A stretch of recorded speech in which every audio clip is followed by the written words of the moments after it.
તો નમસ્કાર મારા ભાઈઓ અને બહેનો, કેમ છો યાર? વિડીયોમાં તમારું હાર્દિક સ્વાગત છે। તો મારા ભાઈઓ, અત્યારે સૌથી પહેલાં વાત કરવામાં આવે તો અત્યારે સૌથી મોટા ન્યૂઝ સામે આવી રહ્યા છે। બધી માહિતી છે તમને વિડીયોની અંદર આપવાનો છું। પણ ખરેખર આપણા બાપુ છે એ તો લાખ રૂપિયાના માણસ છે, પણ એમની દીકરીએ ખરેખર એવું પગલું ભર્યું છે કે પછી એ જે બુકી નામનો વ્યક્તિ છે એને ખરેખર આ દીકરીનું અપહરણ કર્યું છે કે પછી જબરજસ્તીપૂર્વક લગ્ન કર્યા છે। એ શું છે એ તો મિત્રો આપણને આવનારા સમયમાં ચોક્કસપણે ખબર પડશે।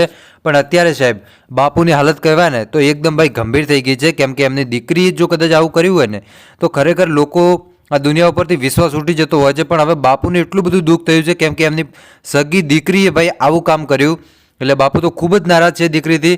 પણ સાથે સાથે સાહેબ આ બાપુ છે ને એના ઉપર લોકો હવે તો ગુસ્સે થયા છે, કેમ કે હવે લોકો એવું કહી રહ્યા છે કે મોટા મોટા સંસ્કારોની વાતો કરતા હતા અને એ જ બાપુની દીકરી આવું કામ કર્યું।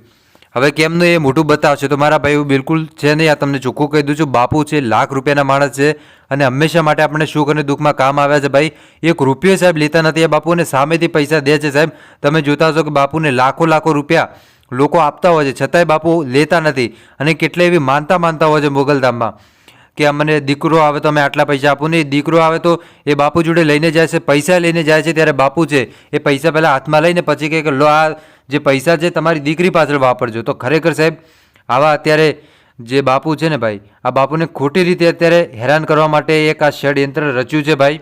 અને એમની દીકરી ખરેખર લગ્ન કર્યા છે કે પછી જે બુકી નામનો વ્યક્તિ છે એ જબરજસ્તીપૂર્વક ઉઠાવીને લઈ ગયો છે, એ તો મારા ભાઈઓ આવનારા સમયમાં ચોક્કસપણે ખબર પડી જશે।